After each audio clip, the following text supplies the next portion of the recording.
Good morning, it's me, Kenny Polcari. Today is Wednesday, September 7th, 2022, and I am your host of the party. And what is happening today? Here's what you need to know, because the rally faded yesterday, right? We started out, we thought we were going to trade higher in the morning, yet the rally faded, and it is showing some signs of exhaustion. The dollar surges, treasury prices decline, commodities come under pressure as a result of the stronger dollar. And our junk bonds, the canary in the coal mine, right? You got to think leverage there and stick with big and boring. I've been saying it for 6 months, and I continue to stick with big and boring. And what are we having for dinner tonight? We're having the shrimp Cardinale, but we'll get to that in a moment. So stocks did try to rally yesterday morning. Like I said, they really tried, but then they got whacked right before 10 o'clock, only to try to re-rally just to get whacked again. The S&P plunging right through that trend line that I identified last week at 39.05-ish, trading down to 38.86 before anyone found a reason to buy stock, right? To stand still and buy stock. And that sent the S&P up again to close just a hair above that trend line at 39.08. But don't go celebrating just yet, just because I don't think it's going to hold at all. And I'm just saying. The Dow ended the day down 175 points, 0.5%. The S&P lost 16 points. The NASDAQ lost 85 points. The Russell gave back 18, while the transports lost 74 points, or 0.5%.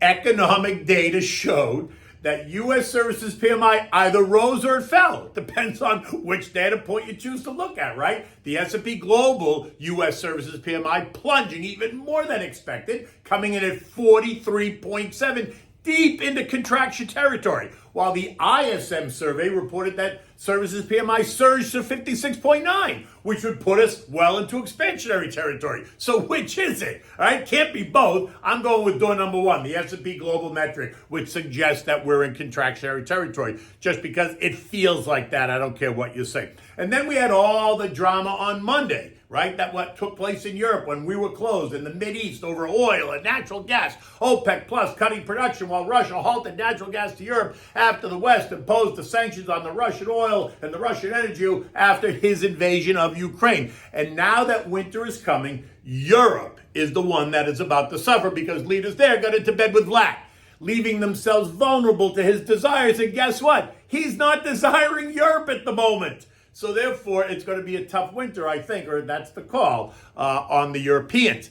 The dollar index surged, trading as high as 110.30, which is up 5.5% from mid-August. It's up 15.5% year to date, and that sent treasury prices spiraling lower, which sends the yields higher. And the curve remains inverted, right? The twos are now yielding 3.5%. The fives yielding 3.45%, and the tens are yielding 3.34%. And that helped to turn one of the street's most fervent bears into an even more fervent bear. Mikey Wilson, Morgan Stanley's market strategist, has now cut his expectations for earning growth for the balance of this year and next year. He's calling for profits to fall by 3% in 2023, and he's got a 3,200 target on the S&P, and that's before we even enter a recession. Imagine what he's going to do if we really enter the recession, which, by the way, I think we're already in, but let's not go there.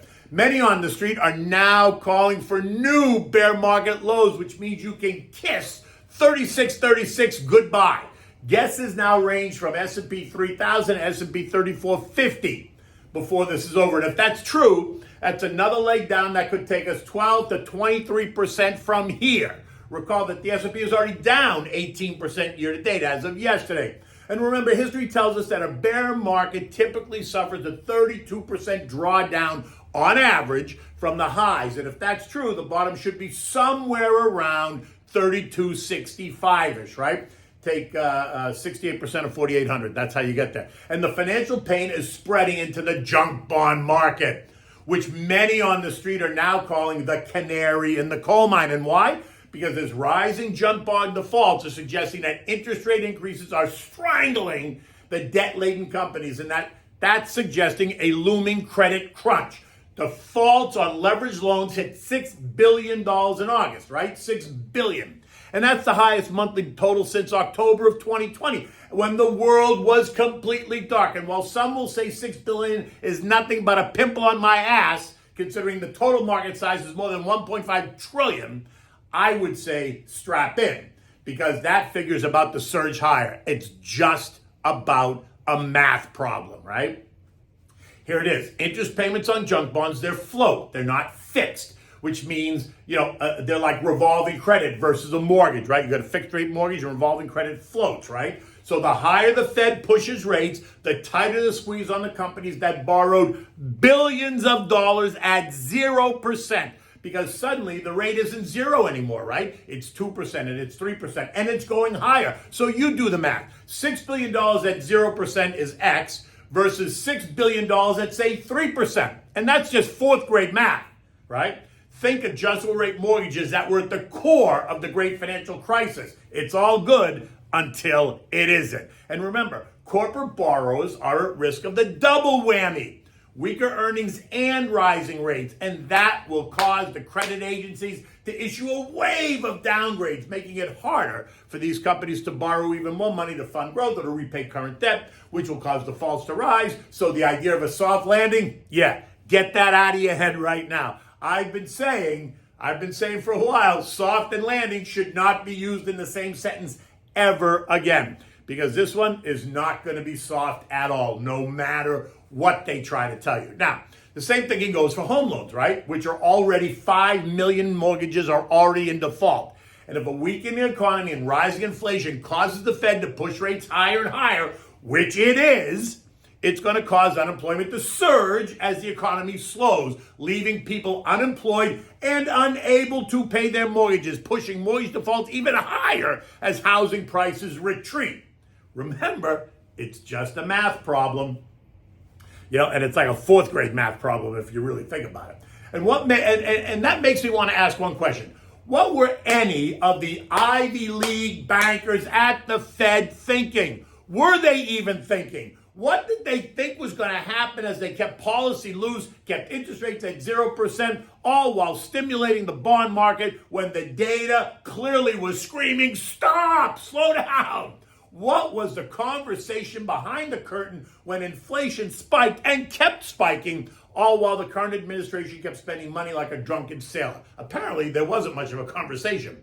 What are they teaching these days at business school? And now Joey wants us to pay for their education? I mean, is it me? It must be me. I must have missed something along the way.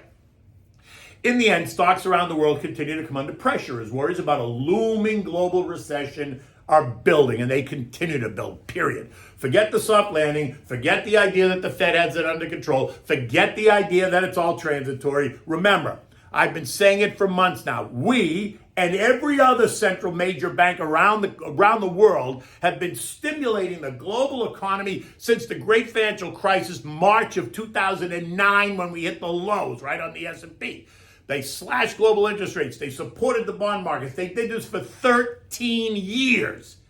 And now it's coming home to roost. So anyone that thinks this is under control, you need to see a shrink. Because this is not getting over anytime soon. Not next month, not next year. Right? So anyone who thinks this is going to be over in 3 or 4 months, you better start to rethink that. And this is exactly why I've been talking about, taking new money and building a more defensive portfolio as the weeks go by. Overweighting sectors like healthcare, energy, consumer staples, and utilities, or what I call the shit that people need, otherwise known as STPN, right? You need companies that pay hefty dividends. They have good, solid cash flow. You need to know what you own and why you own it, because in the end, you don't need Robinhood or Peloton or Coinbase or Roku, to name just a few. I can name a whole lot more, but you get the picture, right? But you do need United Health, Colgate, Procter & Gamble, Cigna, ExxonMobil, BTU, Comstock, Con Edison, Duke Power, American Electric Power, right? You understand that. And yesterday was a perfect example. While 8 sectors were lower, 4 ended higher. And what were they? Utilities and healthcare, right? That's shit that people need. And industrials and real estate, right? Because they're good dividend payers and strong cash flows, right? So, and they were only up small. They weren't even up big at all. They were just slightly up, but they were up. Gold continues to thrash around, falling $10 yesterday to end the day at $17.12. And this morning it's up just a couple of bucks at $17.14. And it remains in the $1700, $1760 trading range. The surging dollar putting pressure on commodities, and gold is a commodity. Just like silver, platinum, corn, soybeans, lumber, coffee, sugar, lean hogs, cattle. And yesterday the Bloomberg Commodity Index fell by 1.4%, on the back of the stronger dollar, which means, commodities did come under pressure. Now, oil is also a commodity. And that also came under some pressure due to the surging dollar, as well as the continued Chinese lockdowns, which is chipping away at demand, right? And talk of this global recession, creating all this hysteria. This morning, oil's trading at $87.20 a barrel, trading below the trend line, but holding on to the recent lows. If it fails to hold right here, the chart suggests that $80 is the next level of support. But then you have to ask, what will OPEC do? Will they just sit back and watch prices fall, or will they announce new cuts to production as they try to defend the price of oil? Oh boy, this is such a tangled web we weave. Okay, European stocks are trading lower. Vlad blaming Europe for the current energy crisis, right? Suggesting that demand for Russian oil and natural gas is at all-time highs, but sanctions and the price caps are unfair, forcing him to take control and stop the flow of energy through the Nord Stream pipelines. Now, it's Nord Stream, not the Nordstrom pipeline that Press Secretary Karine Jean-Pierre seems to think it is. She's got oil and natural gas confused with the famous U.S. clothing store. I mean, you can't make this up. In addition, markets are lower as recession fears build, and the ECB is about to raise rates again on Thursday, referred to a jumbo rate hike of 75 basis points, as Eurozone inflation hits a high of 9.7% and forecast to go even higher in the months ahead. At 5:30 this morning, European markets were all down about 0.5%, right? Not dramatic, but they are under pressure, right? U.S. futures were both up and down in the early morning, and they're struggling to stabilize, right? Currently, they're all a little bit lower. The Dow's off about 50 points. The S&P's down 3 or 4 points. The Nasdaq under pressure, and the Russell. The only eco data point is mortgage apps, and they were due out at 7 o'clock this morning. I'm not sure what they were. I'll have to check. But the question is, will they be up or down, right? Will they be down again this week like they have been? We're also going to hear from 4 Fed heads today, right? Barkin at 9, Mester at 10, Brainerd at 12:30, and Barr at 2 p.m. Tomorrow we feature JJ all by himself at 9, and then Friday brings you Evans, Waller, and George. Yesterday I told you to listen to what they say.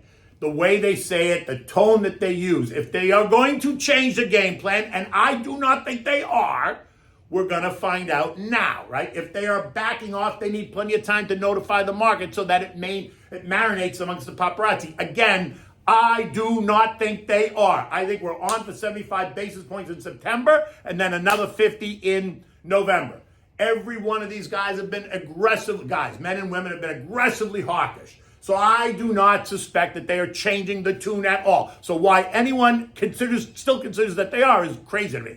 It's all about Apple today, right? It's a launch day, new iPhones, iWatches, iPads, everything ahead of the holiday shopping season.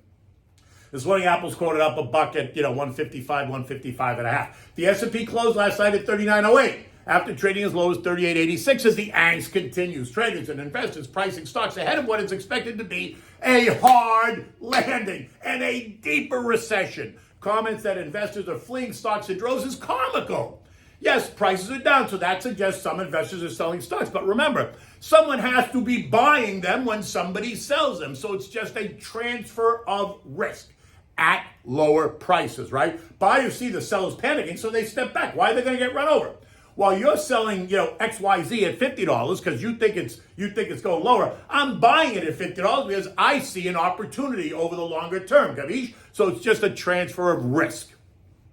In any event, September and October are full of angst and volatility. We've been talking about this for a while. I suspect this year's not going to be any different. Stay focused, put money into your account, keep it in cash if you want, if that makes you feel more comfortable holding it, building up a cash pile for when you think the bottom comes, right? Because at some point you're going to put it to work. I always say it's better to remain in the game than sit it out, but that's me. You do you. Remember, in an environment like this, big, boring names can be and are beautiful, and they offer some shelter in the storm. So look, if you own good, solid U.S. mega cap names that are decent divvy payers, then sit tight. Take advantage of the weaker prices that are going to bring your average cost down. Sectors, again, to be overweighted. And we talk about energy, healthcare, utilities, consumer staples, all fit that bill. But you have to balance that to where you are in life, right? If you're younger, you want to take on more risk. That makes more sense. If you're older, then you want to take on less risk, but you want to still stay in the game.